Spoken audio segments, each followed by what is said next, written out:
Alex, oye, gracias por unirte a este programa especial de fin de temporada. Nada, muchísimas gracias a ti, Sergio, por darme la oportunidad Un gusto. después de tanto tiempo. Eso es. Trabajamos tú y yo Y juntos hace tiempo ya. sí, y nada, encantado de poder despedir la temporada con vosotros. Qué bien. Bueno, hemos improvisado un poco porque nos han llegado cosas sueltas por varios canales y la cosa no ha fluido realmente como esperábamos por el buzón facilitado y demás, pero bueno, tenemos una serie de greatest hits, vamos a decir, y vamos a por esta lista. La primera pregunta en la lista es: ¿quién es el responsable del tratamiento en el uso de Conversion APIs? A ver cómo hacemos esto. Por explicar un poco la idea. La cuestión de fondo aquí es que cuando se fue apagando el grifo de los píxeles de tercera parte en páginas de conversión, ¿verdad? O bajaba la calidad o digamos el valor estadístico de ese dato, de esa señal, porque empezó a exigirse consentimiento real y tal, pues las grandes plataformas fueron facilitando al propio anunciante una subida en bruto, digamos que le pasaron la patata caliente de esta medición del éxito, mediante una subida en bruto de hitos de venta, ¿no?, de conversión por tanto, en un periodo concreto que se pudieran sincronizar con la campaña de origen para ver si el dinero está bien invertido. También es obviamente útil para medir el éxito fuera de la web, en una aplicación móvil, incluso en una tienda física. Entonces aquí hay un funcionamiento, digamos que hay dos partes, un funcionamiento previo del API que pone la plataforma a disposición, ese Application Programming Interface, API, ¿no?, que pone a disposición del anunciante con ciertos métodos para exportar o importar el dato según se mire. Y luego está el dato, y el dato ha sido recabado previamente por el anunciante, ¿no?, o por ejemplo la web de comercio electrónico, pero ahora se sube a Meta, Snapchat, a Google, a LinkedIn, que lo tiene, Spotify lo tiene. Algunos como TikTok lo usan todavía en conjunción con el Pixel. Otros te recomiendan que pongas también el Pixel, como Meta y Google, pero ya el Conversion API tiene su vida propia, ¿no? Y la esencia del asunto, antes de entrar a ese análisis legal, y ya te dejo por fin, es que la cosa sucede de servidor a Sí, servidor. No sí, pasa por el navegador. Aunque puede ser que obviamente el dato de conversión lo recaba por separado previamente el anunciante, no en el backend, en la base de datos transaccional, con la venta ejecutada, finalizada, sino con JavaScript y con algún tipo de evento de lado cliente, en cuyo caso será su problema, ¿verdad?, enfrentarse a 22.2 LSI y privacy, y se le exigirá consentimiento. Pero aquí no estamos a la base legal, estamos al rol de cada cual. Entonces, ¿quién es el responsable del tratamiento? ¿Cómo lo ves? a ver, en mi opinión, yo creo que el hecho de que cambiemos el canal, es decir, que la responsabilidad ya no caiga en el navegador del usuario y en la cookie propiamente dicha, sino que se traslade al servidor, no cambia o no altera en mayor medida la responsabilidad jurídica de quien decide enviar los datos, que en este caso es el anunciante, ¿no? Entonces, en ese sentido, yo creo que el anunciante sigue teniendo cierta responsabilidad sobre qué datos envía, a quién se los envía y con qué finalidad. O sea, esa es mi opinión. Después ya podemos tratar el tema de si Google o Meta enriquecen esos datos y lo utilizan para otras finalidades. Pero yo creo que la responsabilidad principal sigue estando en el anunciante.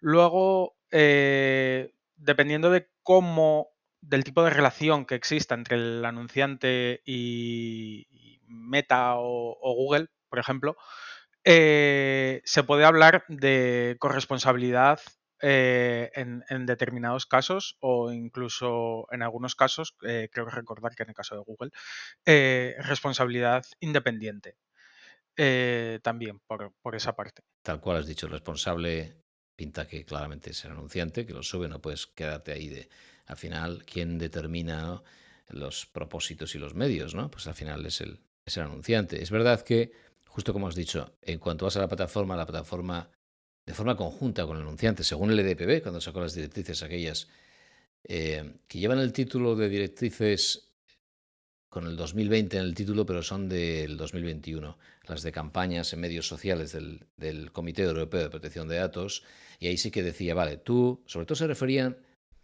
Estas salieron cuando había pasado un poco la resaca del Fashion ID, aquel caso que hubo de campañas con el pixel de Meta y tal, ¿no? Y toda la idea es que aquí, claro, hay una fase en la que primero hay un responsable independiente único, que es el anunciante. Después hay una fase en la que hay lo que en inglés es un joint controllership, de corresponsabilidad de artículo 26 que requiere un acuerdo.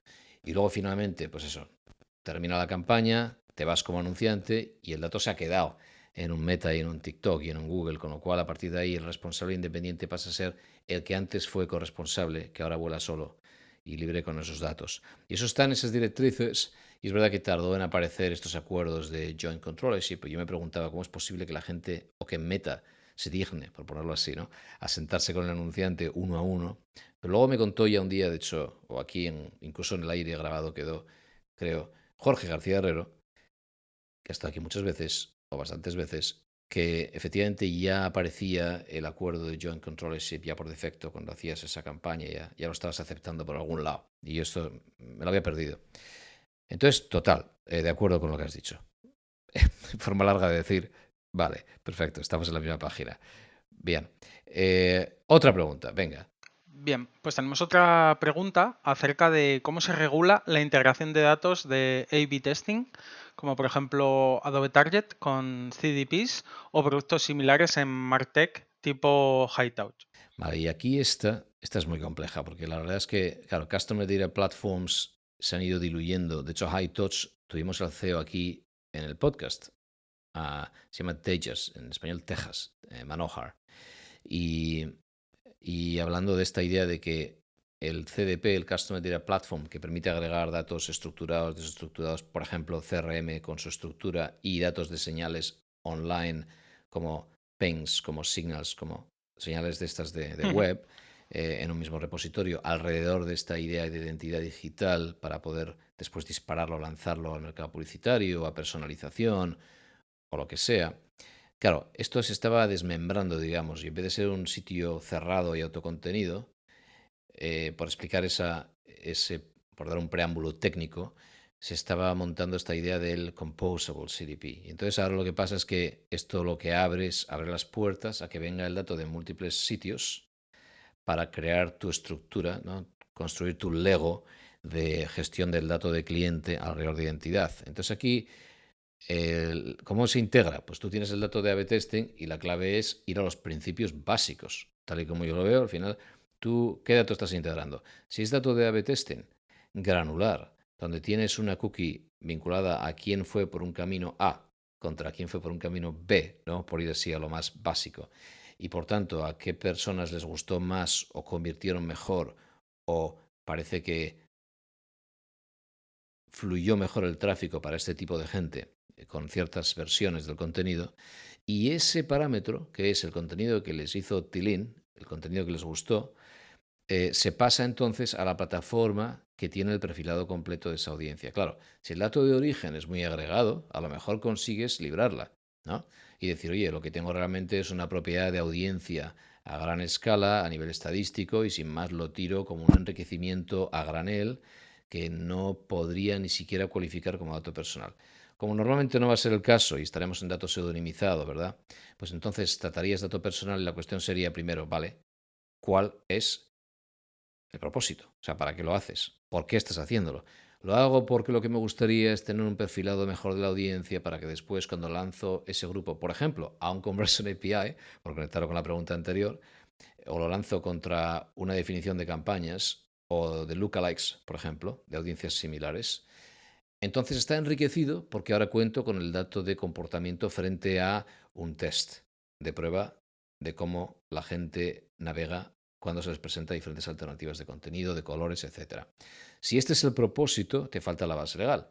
Claro, la base legal, aquí podrías decir, no, esto realmente es para personalizar el contenido, la experiencia, me gustaría hacer interés legítimo. El problema es que entonces volvemos a la película de siempre. A/B testing casi siempre va a tirar de algo que esté en el navegador, ¿verdad? Es difícil encontrarlo server-side, de los servidor, con lo cual, si está escribiendo, volvemos a ePrivacy, por tanto, el SSI 22.2, por tanto, impuesto al consentimiento otra vez, no te vas a librar de ello por la excepción analítica reciente, Con lo cual, consentimiento para un propósito como ese, y finalmente lo llevas al siguiente espacio, que es la integración del dato. Toda esa integración y el uso ulterior está sometido a los derechos que tendrá la audiencia y se extiende la petición que yo haga, siendo yo parte de esa audiencia, sobre qué tienes el derecho de acceso. Por ejemplo, cuando te pido qué tienes sobre mí, tendrás que completar la película con aquello que vino, ¿no?, de ese espacio de A/B testing. ¿Añadirías algo más a esto o se me ha ido mucho la pinza? ¿Cómo lo ves? No, creo que está bastante bien explicado porque al fin y al cabo lo importante, tal y como lo entiendo yo, es si la información que se utiliza se puede vincular a un individuo concreto. O sea, por mucho que tú envíes un email haseado o una ID de usuario, al fin y al cabo volvemos a lo mismo de siempre. Entonces, y ahí ya entramos en elegir la base legal, comprobar que la finalidad es compatible, etcétera. Yo un poco coincido contigo en lo que dices. Luego sí que otra cosita que me hubiese gustado señalar aquí es el hecho de plataformas que funcionan de manera reversa, ¿no? Es decir, que sincronizan la información que está en el CDP hacia otras plataformas. Ahí, ¿cómo funciona la responsabilidad? Y, o sea, ¿cómo podemos identificar quién es el responsable y el encargado en ese caso? Buenísima, porque en el mundo MarTech, en mi experiencia, casi siempre la relación es que la plataforma que tú utilizas, el CDP por ejemplo, casi siempre se queda clavado en encargado del tratamiento. Entonces todo va por el acuerdo de encargado de tratamiento, por el DPA, por el DPA.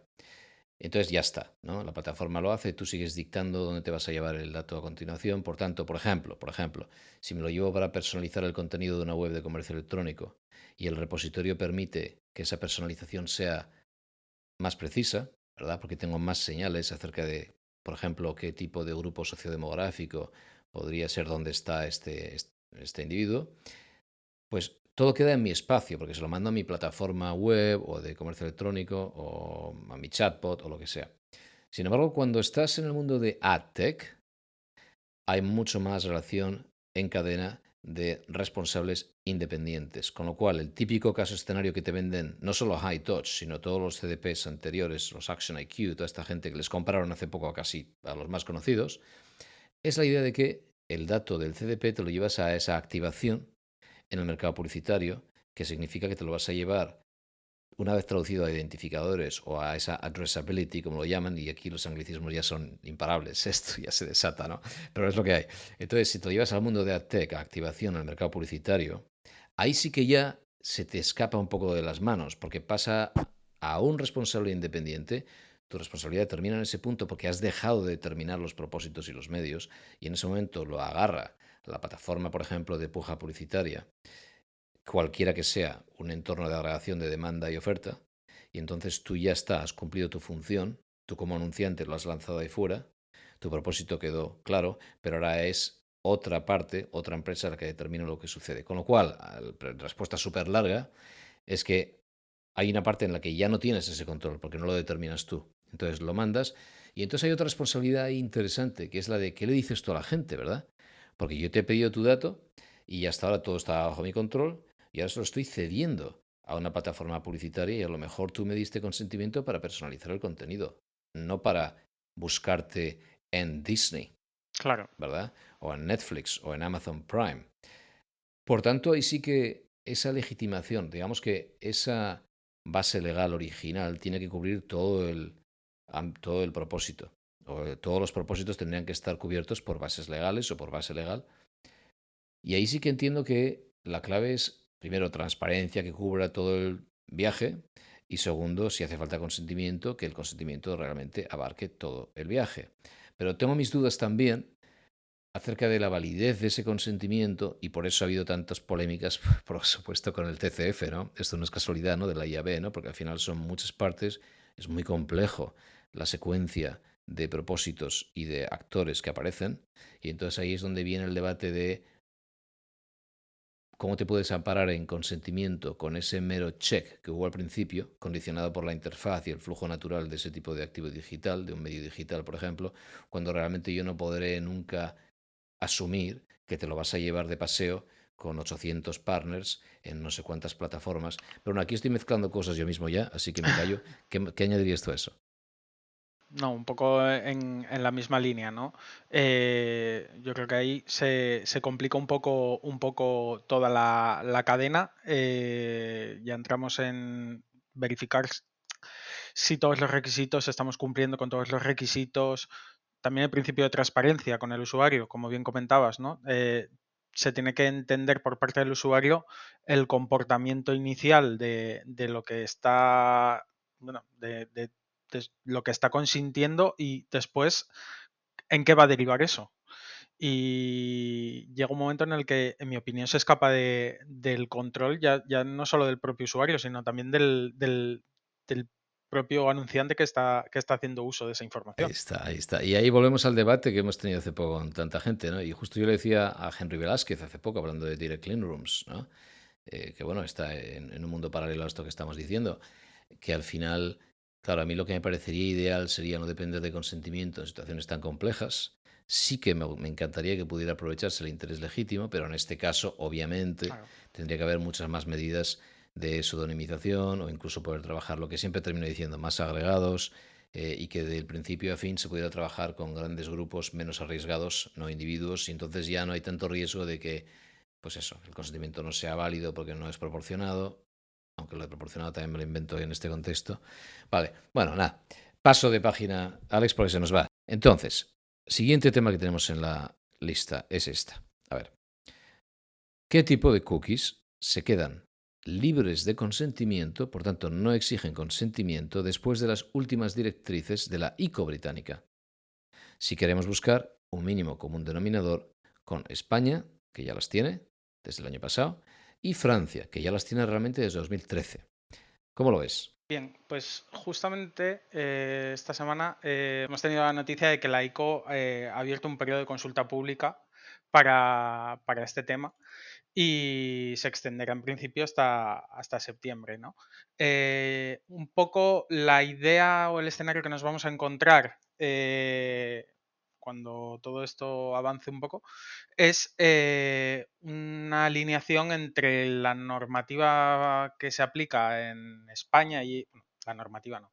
La línea que sigue la Agencia Española de Protección de Datos en el caso de España o la CNIL en el caso de Francia. Sí, En este caso, ¿qué cookies van a quedar exentas? Pues van a quedar exentas, como ya conocemos, las cookies que sean estrictamente necesarias para lo que es la prestación del servicio, o como por ejemplo las cookies que te recuerdan los productos que tienes en un carrito, en el caso de un e-commerce.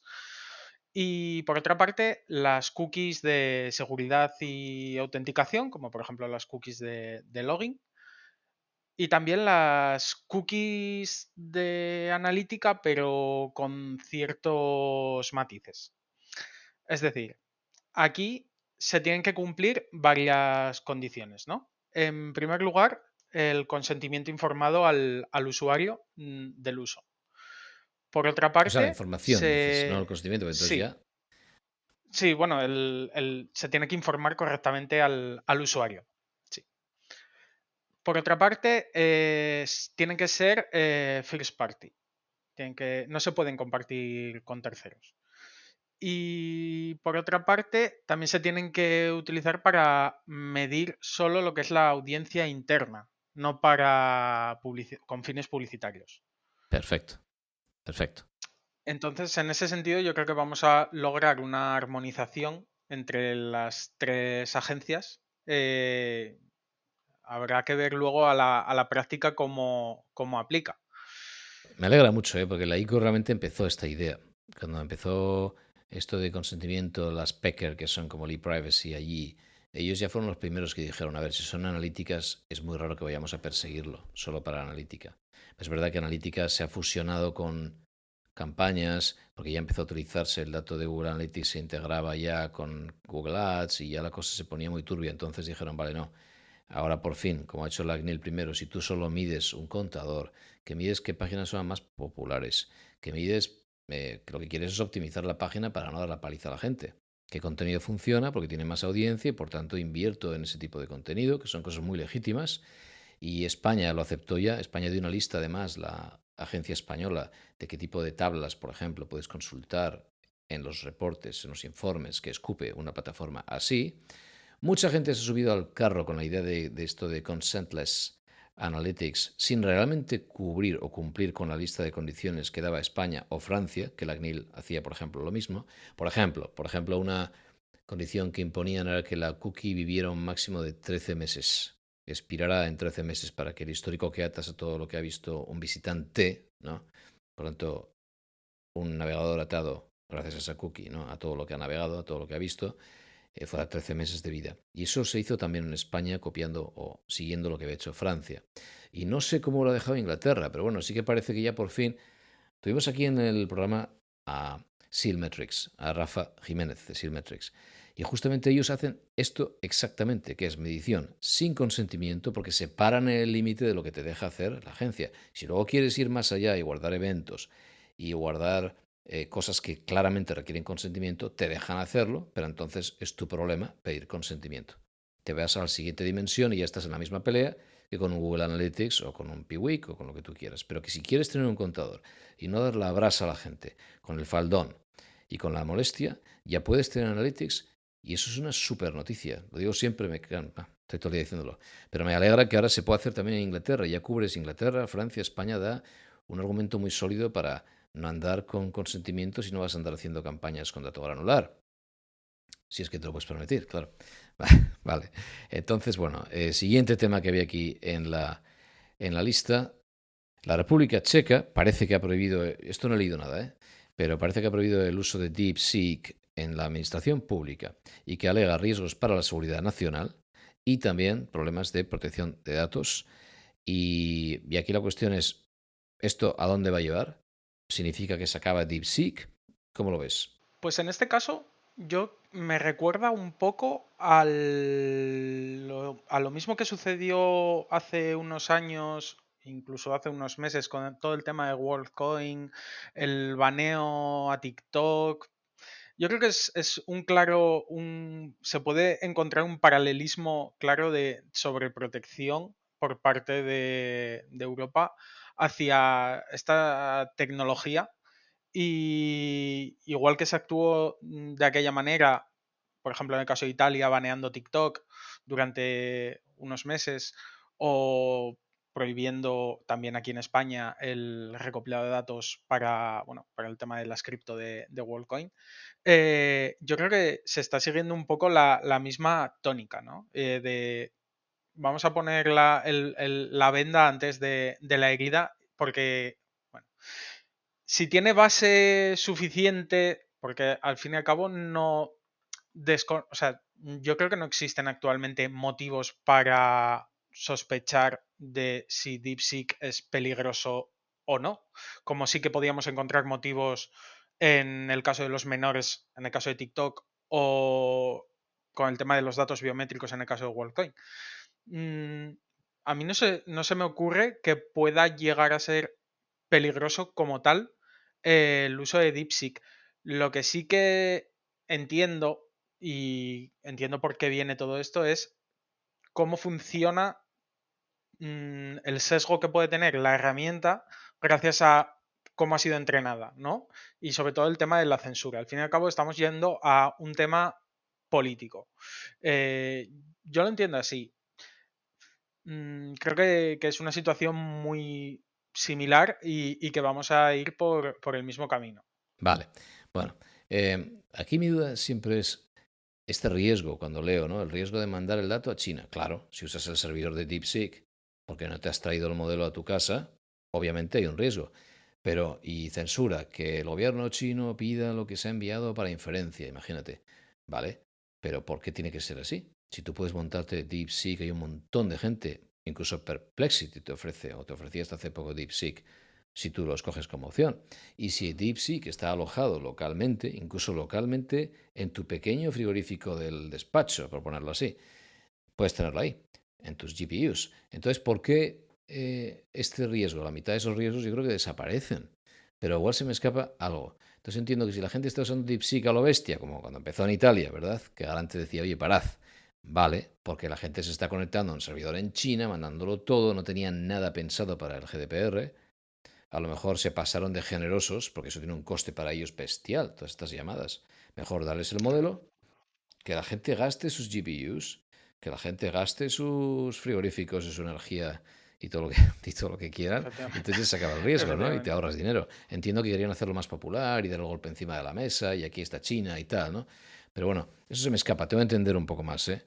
No sé más. Tenemos aquí otra pregunta. Dice, ¿necesito consentimiento de los usuarios para conectar datos de identidad a un repositorio de clientes a efectos de fidelización?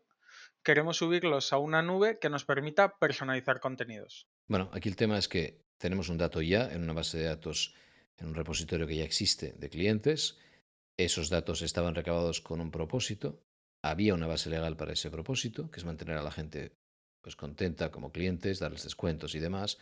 Y ahora queremos llevarlo a otro uso, que es la personalización de contenidos, y se entiende que no se puede personalizar si no hay un enriquecimiento con datos de identidad, con un grafo de identidad que permita vincularlo con esa navegación en la web o en la aplicación móvil o lo que sea. Este enriquecimiento del dato claramente requiere volver a la base de clientes. ¿Es necesario consentimiento? A lo mejor no, porque a lo mejor se puede recurrir a la base contractual. Si hay un contrato que ampare la tarjeta de fidelización, por ejemplo, y ahora se pueden ampliar las cláusulas del contrato, y en función de lo que el contrato ahora ofrece a ambas partes, se muestra que estas nuevas ventajas exigen nuevos datos, el contrato podría amparar este propósito. Otra duda podría ser si sin cambiar, sin volver a, o sin tocar la base legal, se pudiera reciclar el dato, pero eso es complicado porque las excepciones son muy limitadas. Y aquí no hablamos, por ejemplo, de análisis histórico sobre datos estadísticos y demás, así que hay nada. Y, y la otra cosa podría ser esto de mover el dato de una plataforma a otra, ¿no? Que el repositorio original es una base de datos local, un Oracle local y demás, y ahora te lo quieres llevar a un sistema en nube que exige un cruce con identidad, por ejemplo, de nuevo un CDP. Pero en este caso, no cambiaría el propósito si ya se hubiera declarado todo al principio. Por ejemplo, que la personalización ya existiera como posibilidad cuando originalmente se recabó el dato y que ahora sencillamente se facilita tecnológicamente aquello que originalmente se declaró pero no se pudo ejecutar. En este caso solo cambia la tecnología. ¿Cómo lo ves tú? Sí, yo también creo que, un poco en lo que comentas, creo que siempre y cuando exista una relación previa, no debería hacer falta recabar ese nuevo consentimiento. Claro, aquí tenemos que tener en cuenta si la finalidad es la misma finalidad original para la que se recabó originalmente o si es una finalidad compatible.